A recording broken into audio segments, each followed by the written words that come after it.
Selamat malam Bapak Ibu dan saudara-saudara sekalian. Kita berkumpul lagi di dalam persekutuan doa GKI Purworejo pada malam hari ini. Sebelum kita memulai persekutuan doa, mari kita berkumpul dan beribadah bersama. Kita angkat pujian cinta keluarga Tuhan.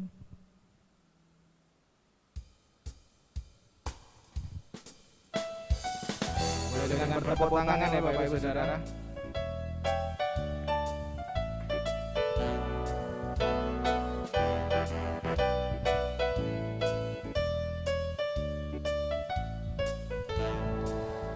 Kasih Kau dengan kasih Tuhan, ku kasih Kau dengan kasih Tuhan, ku lihat di wajah-Mu kemuliaan Raja, ku kasih Kau dengan kasih Tuhan. Kasih Kau dengan kasih Tuhan, ku kasih Kau dengan kasih Tuhan, ku lihat di wajah-Mu kemuliaan Raja, ku kasih Kau dengan kasih Tuhan.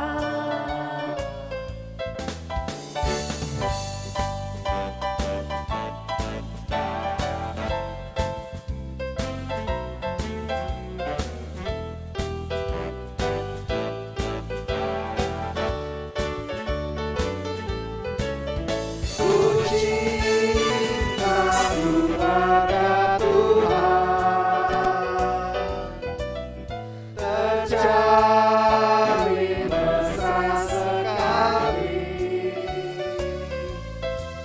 semua saling mengasihi, betapa sangku menjadi keluarganya Tuhan. Ku cinta keluarga Tuhan. Ku cinta keluarga Tuhan, terjalin mesra sekali, semua saling mengasihi, betapa sangku menjadi keluarganya Tuhan. Semua saling mengasihi. Semua saling mengasihi, betapa sangku menjadi keluarganya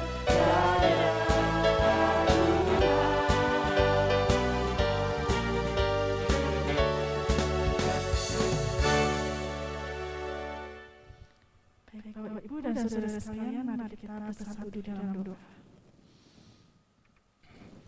Ya Tuhan Yesus, terima kasih karena Engkau telah kembali mengumpulkan kami di tempat ini ya Tuhan. Ya Tuhan Yesus, kami mohon ampun atas segala dosa yang Kau perbuat selama minggu ini ya Tuhan. Kiranya Engkau dapat mengampuni dosa-dosa kami ya Tuhan. Ya Tuhan, kami berdoa juga untuk yang saudara-saudara kami sedang sakit ya Tuhan. Kiranya Engkau membimbing dia dan menyertainya hingga sampai sembuh ya Tuhan. Kiranya keluarga yang merawat juga diberi kekuatan.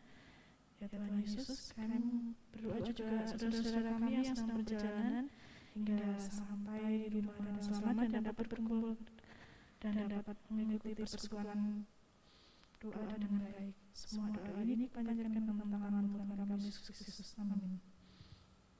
Amin. Ya, Bapak Ibu Saudara, tema kita pada malam hari ini itu tentang memulihkan luka batin. Ya, setiap kita mungkin dalam kehidupan kita pernah mengalami apa yang namanya luka batin. Ketika kita luka di masa lalu kita, gitu kan, ketika itu disenggol dikit, aduh rasanya itu Marah. sakitnya di sini kalau dulu ya, zaman dulu gitu.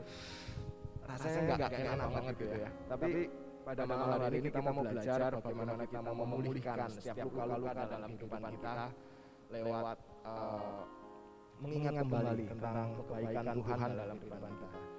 Saya percaya ketika kita mengingat kebaikan Tuhan dalam kehidupan kita, kebaikan Tuhan itu jauh lebih besar daripada setiap luka-luka dalam kehidupan kita. Setiap apa masalah dalam kehidupan kita, kebaikan Tuhan jauh lebih besar daripada apapun juga. Jadi malam hari ini kita mau mempersiapkan hati kita untuk kita sebelum kita mendengarkan firman lebih jauh lagi, kita mau menyanyikan lagu dengan apa akan ku balas segala kebaikan-Mu Tuhan.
Segala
kita ketika sedang ada masalah, kita berpikir kok hidup kita ada masalah terus ya.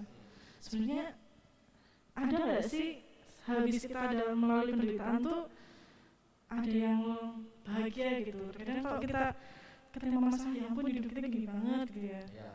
Ternyata hidup kita itu sebenarnya nggak melulu penderitaan terus.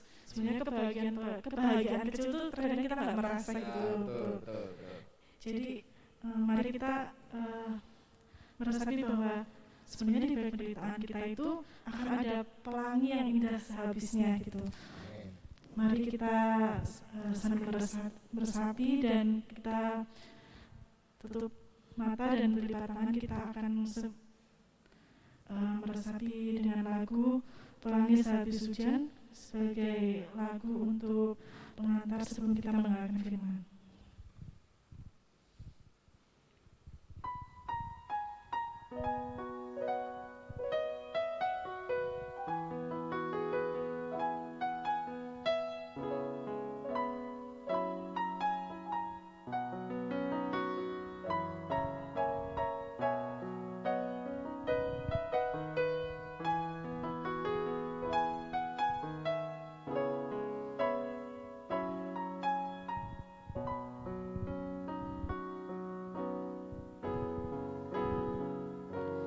Jalan hidupku tak selalu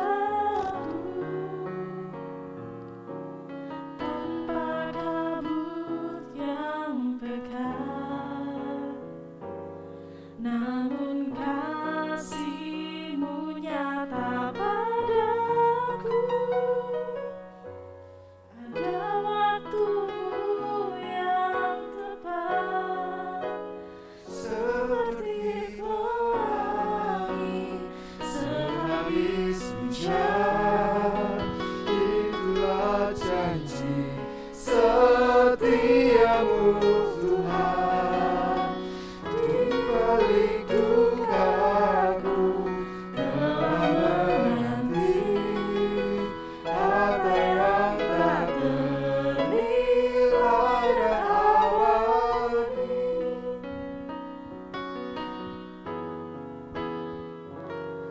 Mungkin langit pun tak terlihat, tertutup awan tebal, namun hatiku kan tetap kuat oleh janji-Mu yang kekal. Seperti pelangi sehabis hujan, itulah janji setiamu Tuhan, di balik dukaku telah menanti apa yang tak ternilai dan abadi. Seperti pelangi sehabis hujan, itulah janji setiamu Tuhan, di balik dukaku telah menanti harta yang tak ternilai dan abadi.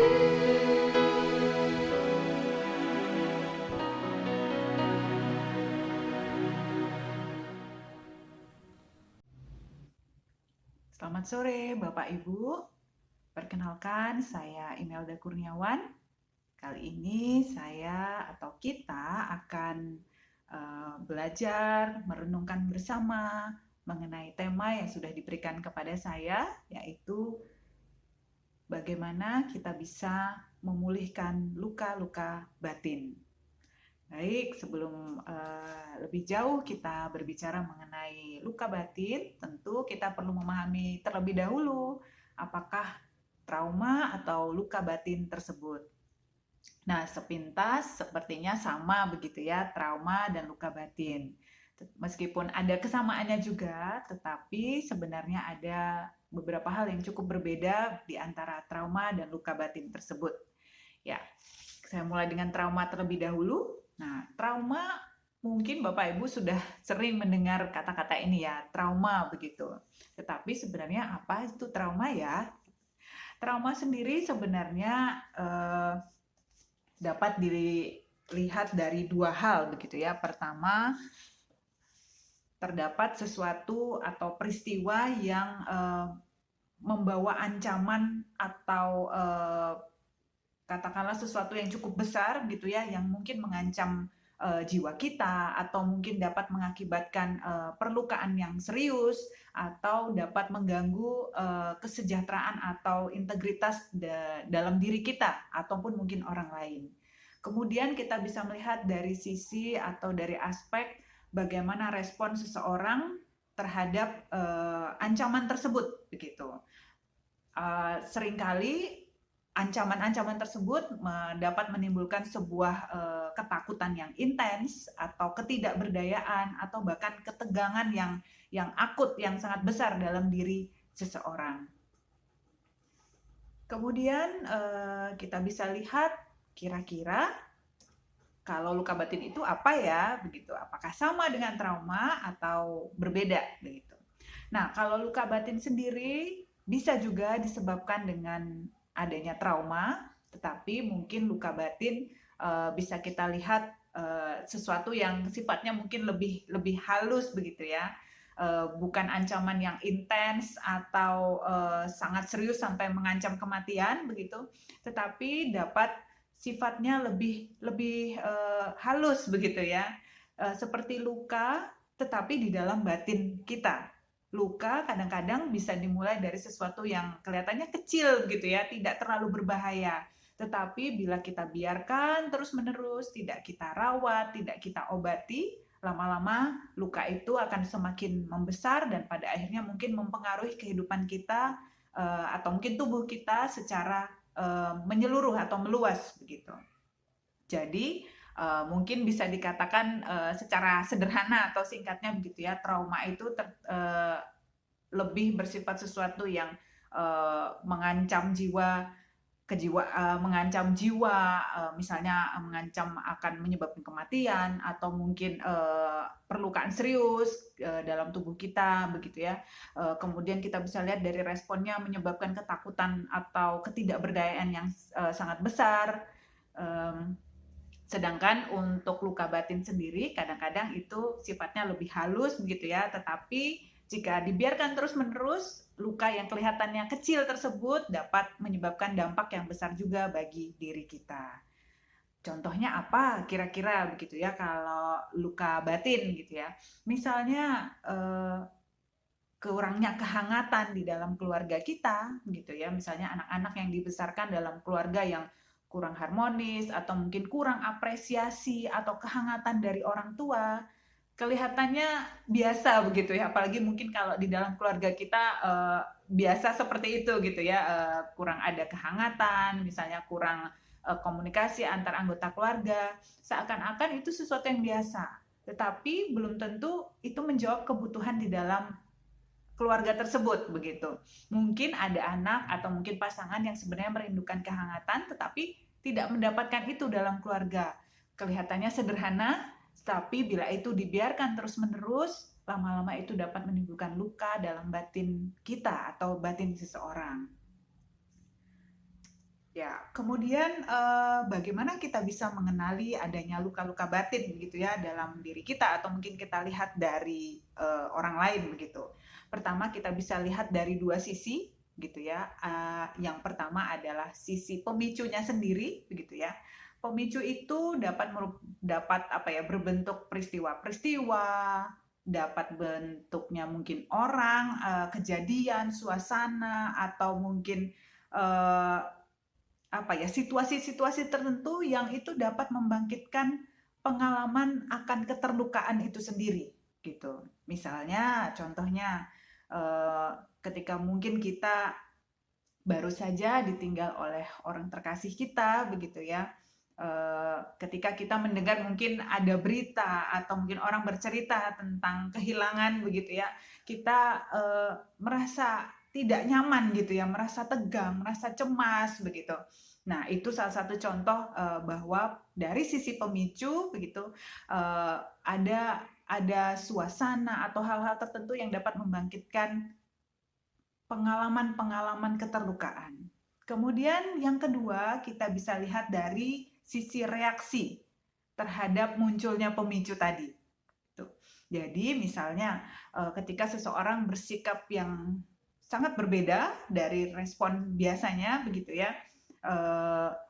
Misalnya nih tadi kalau kita contohkan masih merasa terluka karena kehilangan salah satu anggota keluarga begitu ya. Respon yang bisa diberikan ketika mungkin masih mengalami luka batin itu bersikap tadi mungkin pergi begitu saja ketika mendengar orang berbicara mengenai kehilangan, atau mungkin malah marah-marah begitu ya karena merasa terganggu ketika mendengar cerita tentang hal tersebut begitu. Kemudian kadang-kadang respon yang diberikan sifatnya lebih ke arah defensif begitu ya. Defensif ini maksudnya seperti berusaha untuk mempertahankan diri begitu ya. Mempertahankan diri agar terlihat kuat, terlihat baik-baik saja begitu ya. Padahal sebenarnya di dalam mungkin rasanya sangat-sangat tidak nyaman, sangat-sangat tegang, cemas, panik begitu. Tetapi dengan sikap defensif itu kita berusaha untuk menampakkan diri sebagai seseorang yang tegar, yang baik-baik saja begitu. Mungkin bisa dilihat dari ketika kita ajak berbicara begitu ya mengenai tadi hal-hal yang kita merasa nggak nyaman, misalnya topiknya tentang kehilangan. Kita mungkin tadi tuh bisa bersikap marah, kemudian mungkin menggunakan intonasi suara yang tiba-tiba tinggi begitu ya sebagai ekspresi bahwa kita sebenarnya tidak nyaman dengan topik yang sedang dibicarakan. Atau mungkin kita berusaha menutupi diri begitu ya ketidaknyamanan kita dengan bersikap yang mungkin diam begitu ya, tidak memberikan respon apapun begitu ya, meskipun mungkin diajak oleh mungkin rekan-rekan yang lain untuk berbicara mengenai topik tersebut. Ya, jadi paling tidak saya ulangi lagi, mengenali adanya luka-luka batin atau mungkin trauma begitu ya yang dapat menyebabkan luka batin itu bisa dilihat dari sisi pemicunya, kemudian bagaimana kita bereaksi terhadap pemicu tersebut. Ya, kemudian apa ya ciri-ciri orang yang mungkin mengalami trauma atau mungkin luka batin gitu ya. Mungkin saya bisa lihat dari beberapa aspek. Yang pertama adalah dari sisi secara fisik begitu ya. Nah, biasanya orang yang mungkin mengalami trauma atau luka batin itu secara fisik mungkin mengalami beberapa gangguan fisik begitu ya. Dalam arti misalnya dari pola tidur mungkin ya, ada gangguan tidur. Misalnya nih biasanya tidurnya aman begitu ya dari pagi sampai dari malam sampai pagi tidak terbangun atau mungkin sesekali saja. Tetapi ketika kita mulai mengalami adanya luka batin atau trauma, bisa saja kita tertidur tetapi tidak lama bangun. Tertidur lagi kemudian bangun begitu. Atau kalaupun kita bisa tertidur durasinya sangat singkat gitu. Tidak seperti biasanya yang bisa tidur nyenyak dari malam hingga pagi hari.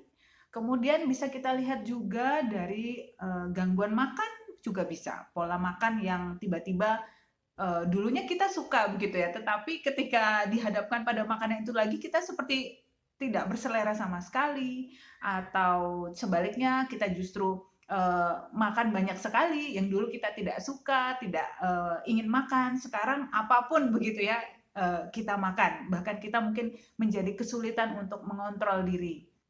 Kemudian beberapa ciri yang lain antara lain adalah mungkin gangguan di dalam perasaan pusing begitu ya, atau mungkin beberapa ada yang mengalami semacam vertigo, kemudian detak jantung menjadi lebih meningkat begitu.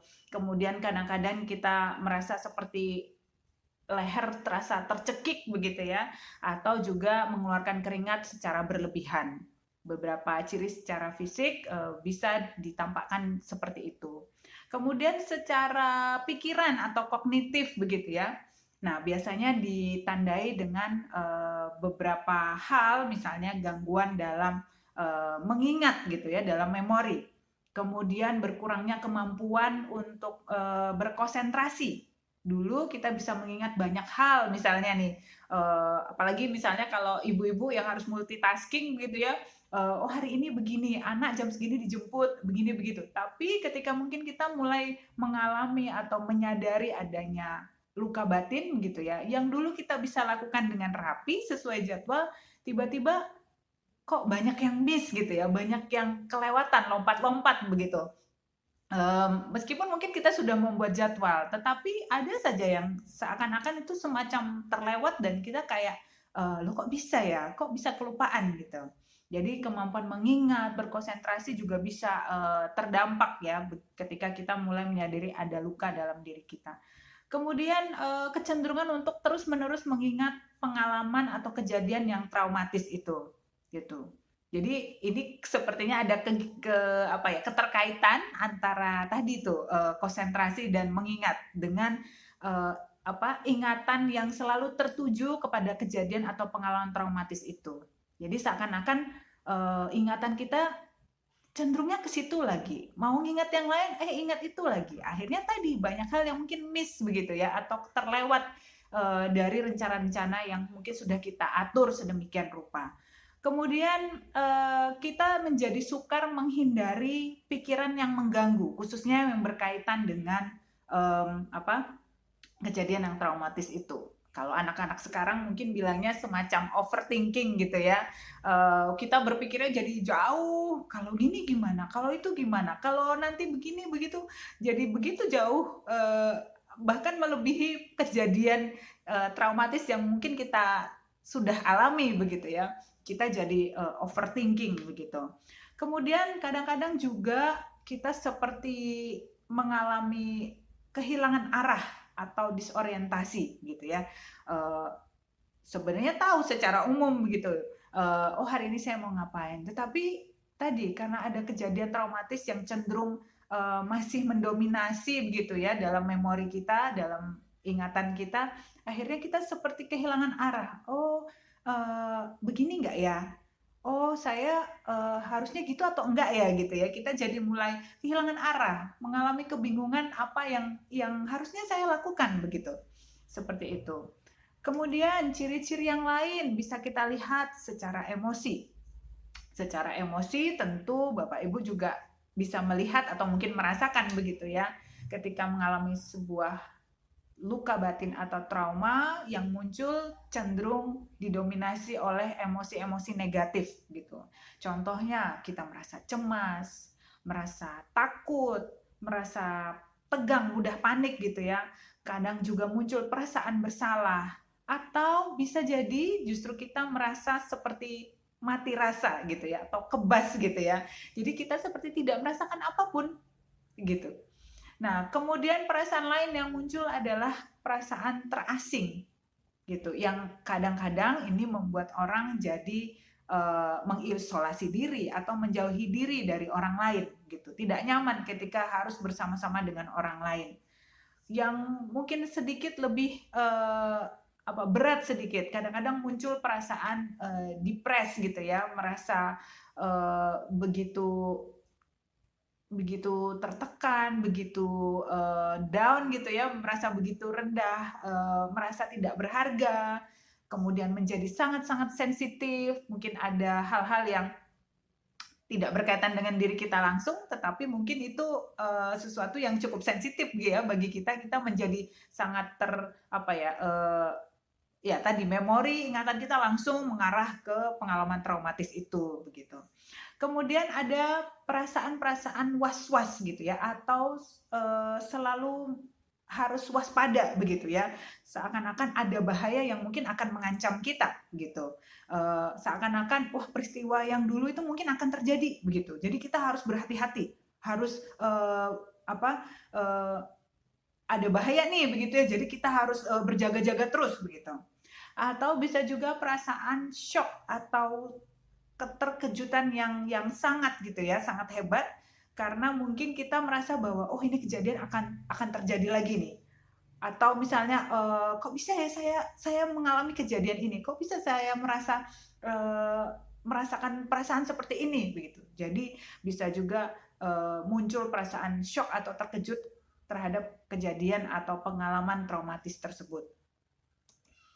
Kemudian dari sisi perilaku, kita bisa lihat beberapa contoh, misalnya orang-orang yang menghindari hal-hal yang mengingatkan kejadian traumatis. Seperti contoh yang sudah saya sampaikan tadi di atas, ketika kita masih terluka dengan kehilangan anggota keluarga, ketika ada orang yang mungkin membicarakan topik tersebut, kita merasa tidak nyaman. Akhirnya kita menghindari, gitu. Kita tidak mau terlibat dalam topik-topik tersebut, gitu. Kemudian kita sendiri sebenarnya sukar berhenti memikirkan kejadian tersebut. Meskipun kita menghindari secara perilaku, tidak terlibat dalam pembicaraan itu, tetapi sebenarnya yang terjadi di dalam pikiran kita, justru kita memikirkan itu terus-menerus, itu seperti berulang terus di dalam pikiran kita. Pada akhirnya apa? Tadi konsentrasi, mengingat, menjadi terdampak, dan akhirnya sampailah kepada perilaku. Kita jadi kesulitan untuk melakukan aktivitas kita sehari-hari dengan baik tadi. Misalnya ketika sudah membuat perencanaan, tadi karena mungkin konsentrasi terganggu, akhirnya aktivitas kita selama sehari yang sudah direncanakan menjadi buyar gitu ya, tidak bisa berjalan dengan baik. Kemudian tadi perubahan nafsu makan, kemudian karena tadi ada perubahan-perubahan misalnya dalam hal nafsu makan, jadi akhirnya kita berusaha mencari kegiatan atau aktivitas lain sebagai pengalih dari perasaan luka atau traumatis tersebut gitu. Yang kadang-kadang beberapa orang mungkin begitu ya, mengalihkan pada perilaku-perilaku yang kurang sehat. Misalnya jadi lebih sering di luar rumah begitu ya. Karena tadi contohnya saya pakai ini yang tadi aja ya, yang sudah kita bahas. Misalnya kalau kita merasa kita masih terluka dengan kehilangan anggota keluarga, kita jadi lebih sering berada di luar rumah, katakanlah begitu. Lebih sering mungkin ketemu orang baru, orang yang tidak ada hubungannya dengan keluarga kita misalnya. Atau mungkin tadi mengalihkan pada perilaku makan yang berlebihan, atau sebaliknya jadi tidak mau makan sama sekali atau mengurangi makan secara ekstrim misalnya. Atau yang lebih ekstrim lagi, kita mungkin mengalihkan pada misalnya minuman beralkohol secara berlebihan, atau mungkin bagi yang merokok mungkin menjadi merokok berlebihan gitu. Yang sebenarnya itu dilakukan sebagai usaha untuk mengalihkan perasaan-perasaan terluka itu begitu. Ya. Nah, jadi kalau kita tadi sudah melihat beberapa perbedaan begitu ya, sebenarnya apa yang sama dari trauma dan luka batin itu? Paling tidak saya melihat ada sesuatu begitu ya yang bisa kita lihat sebagai sesuatu yang sama di antara luka batin dan trauma itu, bahwa keduanya itu mengandung atau terdapat sisi kekerasan. Kekerasan itu apa sih sebenarnya begitu ya? Kalau kita mau lihat, jadi sebenarnya kekerasan itu adalah semua tindakan gitu ya, baik itu sifatnya intensional, ada niatnya begitu ya, ataupun tidak gitu ya, karena mungkin itu sifatnya pembiaran, masa bodoh gitu ya, yang dapat menyebabkan manusia lain gitu ya mengalami luka, sakit, atau mungkin kehancuran diri, baik itu secara fisik maupun psikis gitu ya, yang tadi disebabkan oleh orang lain itu. Jadi baik di dalam trauma maupun luka batin gitu ya, ada sisi kekerasan yang terjadi di situ begitu. Lalu batasannya apa? Kalau kita menyebut ada kekerasan di dalam luka batin dan trauma ini, batasannya sebenarnya bisa kita lihat dari dua aspek gitu ya. Yang pertama adalah tindakan itu apakah intensional atau ada unsur kecenderungan kesengajaan gitu ya. Misalnya apakah itu dengan memaksa, mendominasi, atau mungkin menguasai gitu ya, atau mungkin gabungan dari cara-cara itu gitu ya, yang pada akhirnya tadi dapat menyebabkan kehancuran baik fisik atau psikis dalam diri manusia. Batasan pertamanya adalah dari sisi kecenderungan atau intensional. Kemudian sisi yang kedua adalah bagaimana meskipun itu tidak disengaja, tetapi kita bisa melihat dari dampak yang ditimbulkan. Mungkin kita tidak secara niatan begitu ya untuk tadi menguasai, mendominasi orang. Tetapi apabila misalnya kita melihat dampaknya ternyata begitu besar terhadap orang mungkin yang katakanlah dianggap sebagai korban gitu ya, misalnya kita membiarkan padahal kita tahu begitu ya, itu pun sebenarnya bisa dianggap sebuah kekerasan. Jadi ada dua hal yang perlu kita lihat untuk membatasi apakah ini sebuah kekerasan atau tidak. Pertama tadi dari intensinya, kedua adalah dari respon dari dampak yang ditimbulkan dari kejadian atau tindakan itu. Ya, bentuk-bentuk kekerasan Bapak Ibu mungkin sudah cukup tahu, saya hanya ingin mengingatkan saja begitu bahwa ada yang dalam bentuk fisik, psikologis atau psikis, kemudian seksual atau reproduksi, dan kemudian ada yang sifatnya deprivasi.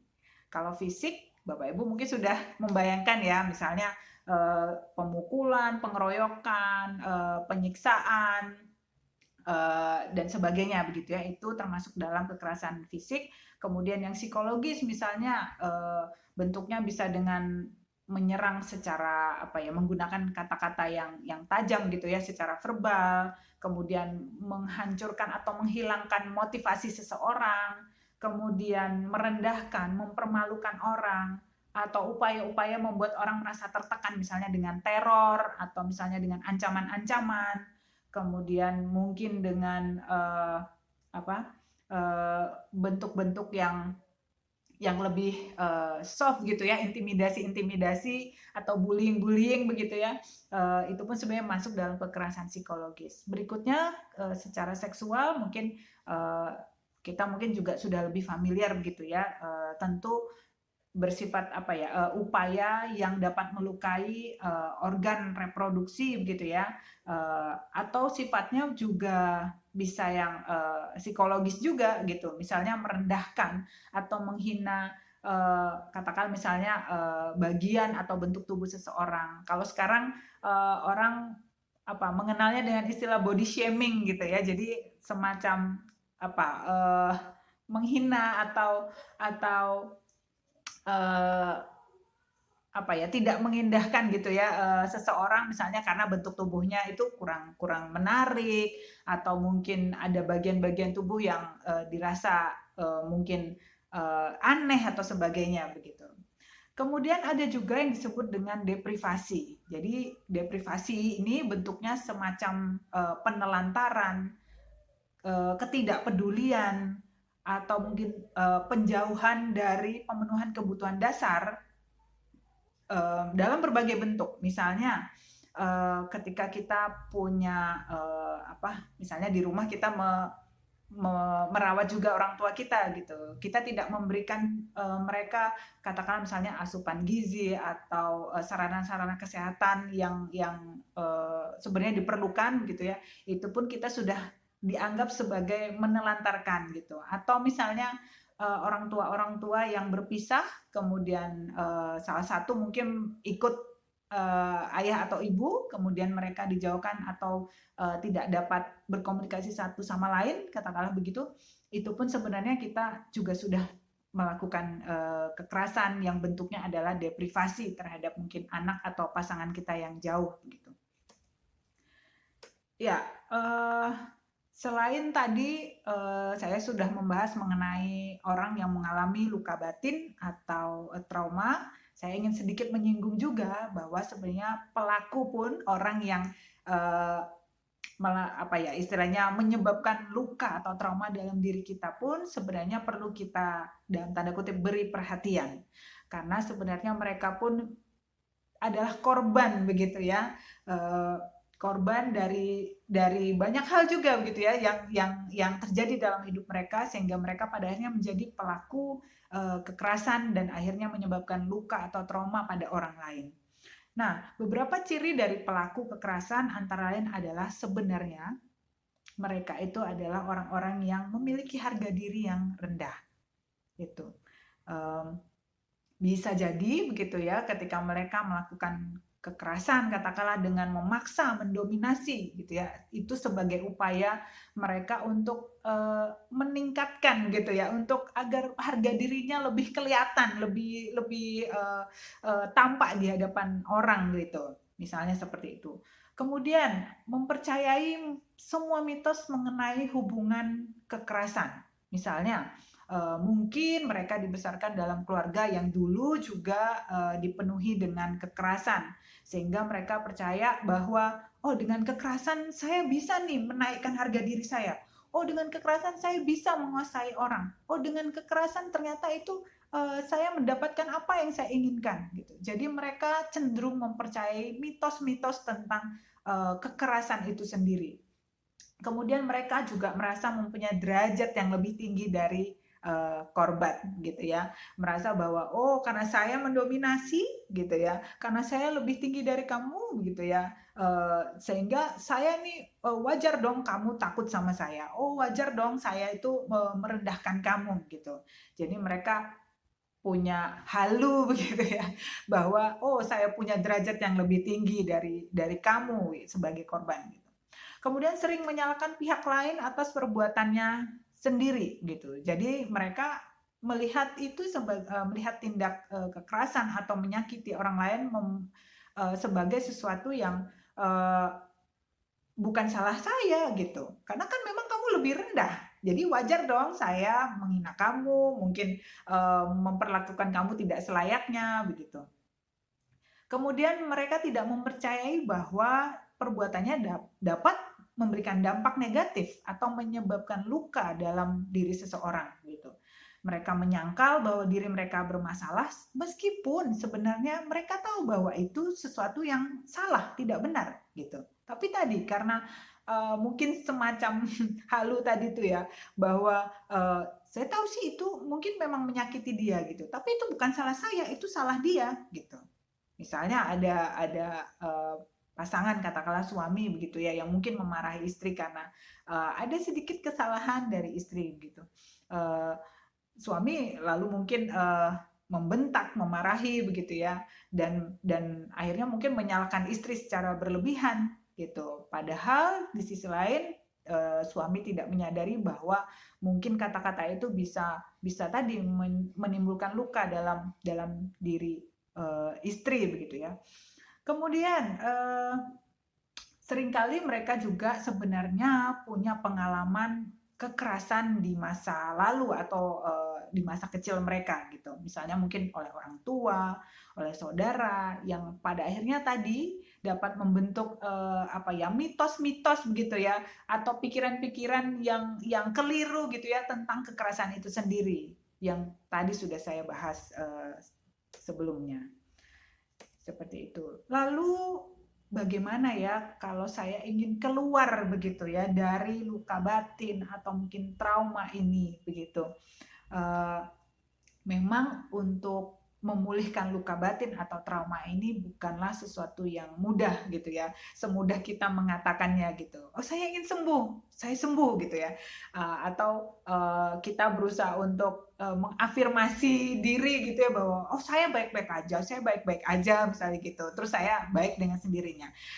Kalau demikian mudahnya mungkin semua orang tidak mengalami luka batin atau trauma begitu ya. Tetapi pada kenyataannya Bapak Ibu, memang memulihkan trauma dan luka batin bukan hal yang mudah, karena ini adalah sebuah proses. Dan proses membutuhkan waktu, membutuhkan energi, baik itu energi secara fisik maupun secara psikis gitu. Nah, apa yang diperlukan sih ketika kita ingin memulihkan trauma atau luka batin itu? Paling tidak menurut saya kutip dari salah satu jurnal gitu ya, jurnal psikologis begitu, kita perlu mengembangkan beberapa sikap-sikap yang dapat menolong kita untuk memulihkan luka batin atau trauma itu. Pertama, tentu kita punya kemauan. Kemauan apa? Untuk mengenali keberadaan diri kita terlebih dahulu. Oh ya, saya nggak nyaman dengan perlakuan suami saya misalnya. Oh iya, saya tuh sakit loh ternyata kalau dicap seperti ini oleh mertua saya misalnya begitu. Kemudian setelah kita menerima keberadaan diri kita atau ada kemauan untuk mengenali itu, kemudian kita belajar untuk melihat realita yang ada dalam batin kita, gitu. Pertama mau, kemudian terbuka, gitu. Oh ya, ternyata saya sakit hati gitu ya, diomongin begini sama teman saya misalnya, atau saya diperlakukan tidak adil oleh anak saya sendiri begitu. Nah, kita terbuka dengan realita yang ada dalam batin kita. Gitu. Kadang-kadang kan kita sering, oh ya nggak apa-apa, oh memang saya yang salah kok gitu. Oh ya saya masaknya keasinan jadi suami saya marah-marah misalnya begitu. Gitu. Ya, ya mungkin sekali oke lah kita salah, tapi kalau setiap kali gitu ya, mungkin asinnya sedikit dimarahin, nggak asin dimarahin, mungkin asinnya banyak dimarahin mungkin masih nggak apa-apa gitu ya. Tetapi kalau setiap ada kesalahan yang mungkin kadarnya kecil tetapi direspon dengan berlebihan, misalnya dengan marah yang berlebihan, saya rasa itu juga tidak objektif juga begitu. Kemudian punya kerinduan untuk menggali kebenaran mengenai diri kita sendiri. Katakanlah kalau misalnya kita dimarahi karena memang kita salah, oke, nggak apa-apa. Saya akan berusaha lebih baik lagi di kemudian hari. Oke, saya salah, misalnya waktu itu saya lupa apa begitu ya. Ya tidak apa-apa kalau memang kita melakukan kesalahan atau kekeliruan. Menurut saya respon yang paling wajar adalah ya tentu menyadari kesalahan dan ya mohon maaf begitu ya dengan kesalahan tersebut begitu. Jadi kita pun punya kerinduan untuk lihat kebenarannya, yang objektif itu seperti apa. Kedua, maksud saya berikutnya adalah kita punya kerendahan hati untuk bisa menerima itu. Gitu. Kalau ya memang salah ya sudah, saya salah, saya minta maaf ya gitu. Saya berusaha lain waktu nanti masaknya nggak keasinan deh, nanti kamu cicipin dulu deh Pak, misalnya begitu ya. Soalnya takut nih kalau keasinan lagi, misalnya begitu. Kemudian yang penting juga adalah mempunyai tekad untuk bisa mengampuni orang yang mungkin telah melukai kita. Gitu. Karena sebenarnya pengampunan sendiri adalah sebuah keputusan, bukan cuma sekedar perasaan, oh saya ingin mengampuni suami saya. Atau misalnya oh ya memang saya salah, saya ingin sih mengampuni suami saya misalnya begitu ya. Tetapi tadi tekad untuk mengampuni bukan cuma sekedar perasaan saja gitu. Kemudian kalaupun memang ada dosa yang terkait begitu ya dengan kejadian atau peristiwa itu begitu ya, sepatutnya kita tentu ingin juga bertobat atau melakukan pertobatan terlebih dahulu begitu. Dan tentu saja yang diperlukan adalah punya iman bahwa luka batin kita tersebut dapat dipulihkan oleh Tuhan. Karena sebenarnya ketika kita katakanlah tidak punya atau kurang iman, kurang meyakini bahwa Tuhan sanggup memulihkan luka batin kita, itu sudah menutup katakanlah perjalanan proses kesembuhan itu sendiri. Gitu. Nah, mengampuni sendiri seperti yang saya sudah sampaikan bukanlah semacam sesuatu yang diucapkan terus selesai begitu ya, terus bisa mengampuni. Tetapi ini adalah sebuah proses gitu. Lalu apa proses yang secara umum dilalui ketika kita mau mengampuni orang yang mungkin telah melukai kita gitu? Ya, saya kutip, saya formulasikan dari beberapa sumber-sumber yang saya dapat. Ada banyak ahli sebenarnya yang memberikan apa ya istilahnya teori-teori mengenai mengampuni begini, begini dan begitu gitu tahapannya. Tetapi dari semua itu saya coba rangkum paling tidak ada 4 tahap ketika kita mau belajar, berusaha mengampuni orang yang mungkin sudah melukai kita. Tahap pertama adalah rekognisi gitu ya. Jadi rekognisi ini lebih kepada belajar untuk menerima rasa sakit yang dialami gitu ya. Kadang-kadang di tahap ini ada penolakan gitu ya. Misalnya ketika kita merasa sakit hati, mungkin karena diabaikan atau karena tidak mendapat apresiasi yang kita harapkan, akhirnya kita memilih untuk melupakan atau menganggap bahwa mungkin itu berlebihan tuh harapan saya, seharusnya nggak gitu-gitu amat ya nggak apa-apa sih gitu. Nah misalnya begitu. Jadi kadang-kadang ada penolakan-penolakan yang kita lakukan gitu ya. Padahal sebenarnya kita perlu belajar untuk menerima begitu ya rasa sakit, rasa tidak nyaman yang kita alami. Nah biasanya juga muncul setelah beberapa waktu kejadian itu terjadi gitu ya. Jadi tidak langsung di saat itu gitu, setelah kejadiannya itu. Tapi beberapa waktu ketika mungkin kita mulai berjarak begitu ya dengan kejadian itu, baru kita merasakan, oh ternyata nggak nyaman ya begitu. Waktu kejadiannya kita belum sadar gitu. Tapi ketika beberapa waktu berlalu, kemudian kita mungkin mengingat kembali, oh ya ternyata waktu itu kenapa saya terdiam, saya sebenarnya mungkin shock begitu ya. Tidak terima, tetapi juga bingung mau berbuat apa begitu. Akhirnya saya karena saking kagetnya gitu, shocknya itu terdiam misalnya. Jadi apa yang penting dilakukan pada saat ini? Pertama tentu bersikap jujur. Jujur terhadap diri kita sendiri. Ya kalau memang nggak nyaman, ya kita akui ini sakit gitu, ini tidak nyaman gitu. Kemudian mungkin kita perlu belajar memahami siapa dan apa yang kita ampuni misalnya. Oh ya, rasa ini tidak nyaman. Tapi apa ya yang nggak nyaman, yang tidak nyamannya tuh apanya begitu? Atau kita tidak nyaman kepada siapa? Begitu. Oh, kepada mungkin anak-anak karena mereka kurang menghargai saya begitu ya. Atau kepada atasan saya atau rekan kerja saya begitu. Jadi perlu memahami siapa dan apa yang perlu kita ampuni. Berikutnya memahami seberapa jauh pengaruhnya terhadap diri kita sendiri. Gitu. Jadi rasa sakit ini kira-kira dampaknya seberapa besar ya terhadap kita. Gitu pun kita harus belajar untuk mengukurnya begitu. Kemudian setelah menerima rasa sakit, tahap berikutnya adalah responsibility atau mengambil tanggung jawab. Ya, tahap ini penting karena tahap ini kita mulai kesadarannya itu mulai muncul gitu ya bahwa oh ya saya memang punya keterbatasan. Oh ya memang saya tidak nyaman diperlakukan seperti ini karena mungkin ya tadi ada keterbatasan dalam diri kita gitu. Kita berusaha melakukan yang terbaik, tetapi kadang-kadang bisa jadi hasilnya tidak sesuai harapan kita.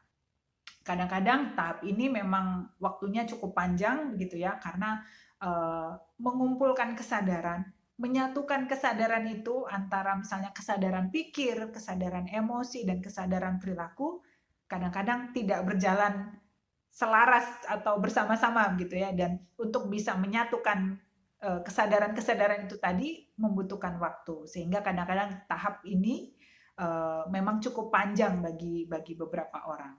Kemudian tapi bila kita berhasil tadi ya mencapai kesadaran itu, kemudian menyatukan kesadaran-kesadaran itu, tahap berikutnya adalah kita akan berusaha untuk menerima diri, kemudian memiliki kesadaran bahwa iya ya memang saya tidak sempurna, demikian juga mungkin orang yang telah menyakiti saya gitu. Dan ketika kesadaran itu muncul, kita mulai muncul kesadaran untuk mengambil tanggung jawab atas hidup kita pribadi. Ya, saya tidak sempurna, demikian juga orang yang sudah menyakiti saya, dan saya punya tanggung jawab secara pribadi gitu ya atas hidup saya sendiri. bagaimana saya berespon terhadap hal-hal yang tidak menyenangkan, tidak mengenakan dalam diri saya. Nah, pada tahap ini kadang-kadang orang menerimanya dengan berusaha untuk letting go gitu ya, untuk ya sudah melepaskan begitu. Berikutnya adalah expression atau mengekspresikan emosi atau perasaan-perasaan negatif gitu ya. Misalnya mungkin kita merasa merasa ditolak, merasa sedih, atau mungkin kita justru menyalahkan diri kita sendiri gitu. Nah, tahap ekspresi atau mengekspresikan perasaan negatif ini merupakan tahap yang semacam titik balik begitu ya. Dan diperlukan dialog-dialog, baik itu mungkin internal dalam diri kita atau mungkin dengan orang lain gitu ya, untuk dapat menggali berbagai emosi atau pikiran-pikiran negatif yang yang pada akhirnya mengarahkan kita pada pengampunan itu sendiri gitu. Bisa dilakukan tadi misalnya kita dengan introspeksi, jadi semacam ngomong dengan diri sendiri gitu ya, atau mungkin kalau susah melakukan itu kita bisa melakukannya misalnya dengan konselor atau mungkin dengan orang-orang yang kita percaya seperti itu. Nah, kemudian tahap berikutnya atau tahap yang terakhir, ketika kita sudah mampu mengekspresikan emosi atau perasaan negatif, tahap keempat adalah recreating gitu ya. Jadi kita memperbaharui, menciptakan ulang gitu ya, gambaran diri kita yang memungkinkan kita menerima masa lalu dan memberikan arah pada masa depan.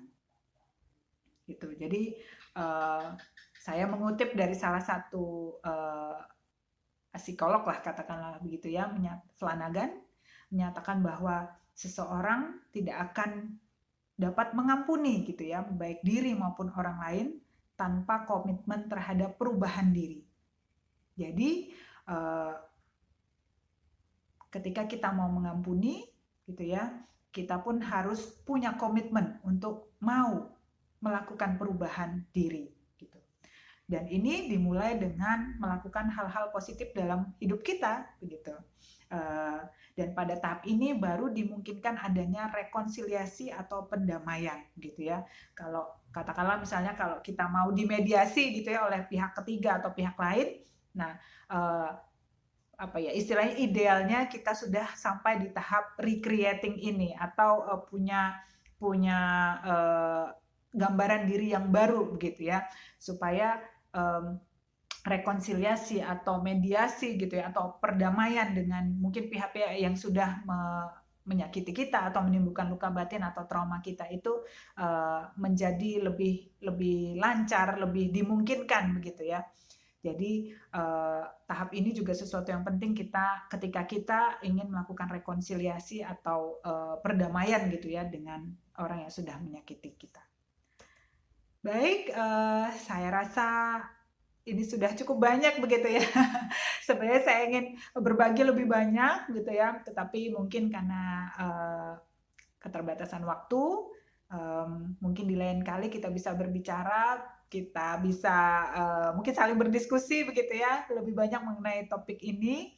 Tetapi paling tidak ini yang bisa saya bagikan, semoga menjadi berkat bagi Bapak Ibu dalam kita mengarungi hidup berkeluarga, dalam melakukan bagian-bagian kita baik secara pribadi maupun di dalam keluarga dan lingkungan dimanapun Tuhan menempatkan kita. Terima kasih untuk waktu dan kesempatannya. Tuhan Yesus memberkati.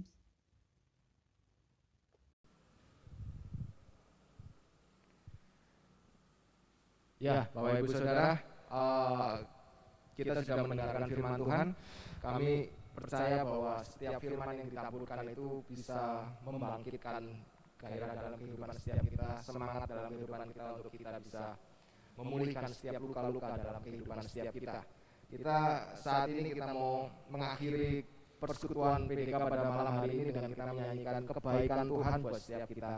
Dia Allah yang sudah mati bagi kita dan dia sudah Allah yang mau bangkit juga buat setiap kita. Dia Allah yang baik buat setiap kita semua. Kita akan menyanyikan Dia sungguh baik.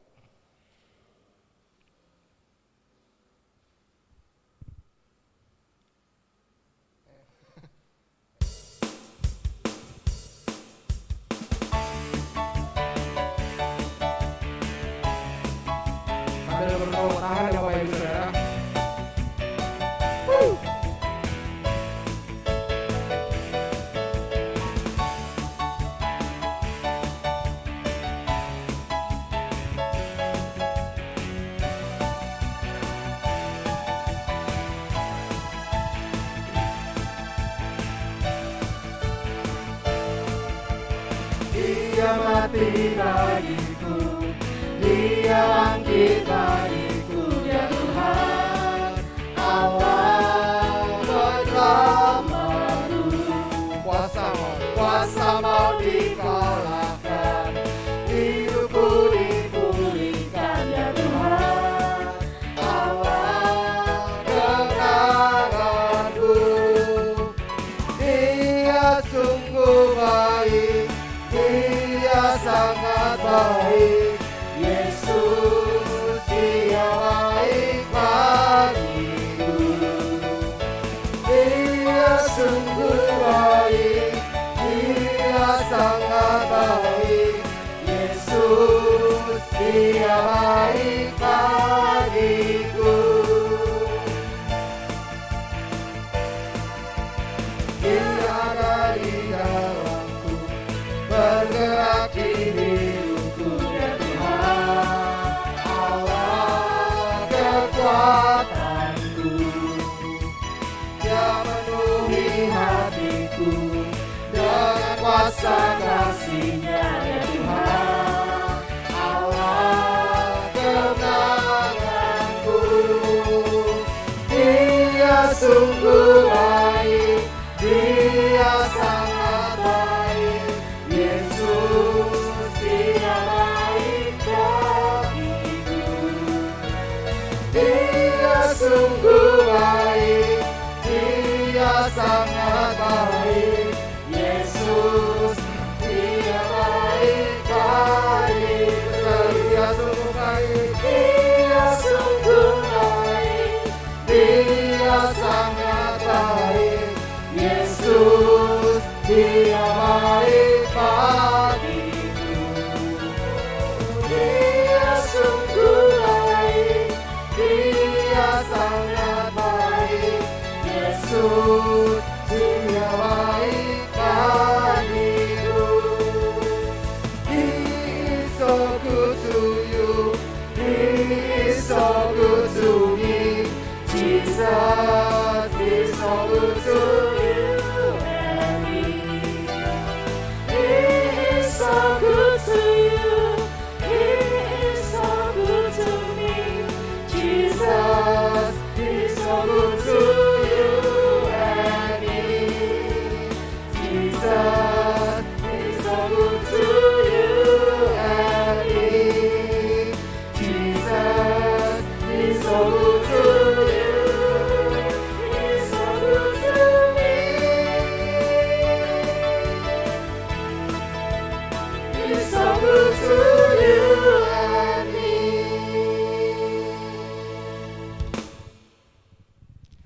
Ya, kita mempunyai Allah yang baik, yang luar biasa dalam kehidupan kita. Mari pada malam hari ini kita mengucap syukur kepada Tuhan untuk segala kebaikan-Nya yang sudah kita rasakan dan kita terima. PDK pada malam hari ini telah usai. Kami berharap setiap kita bisa mengalami sesuatu dan belajar sesuatu pada malam hari ini. Biarlah kasih Tuhan selalu menyertai setiap kita dimanapun kita berada. Terima kasih, Tuhan Yesus memberkati. Selamat malam.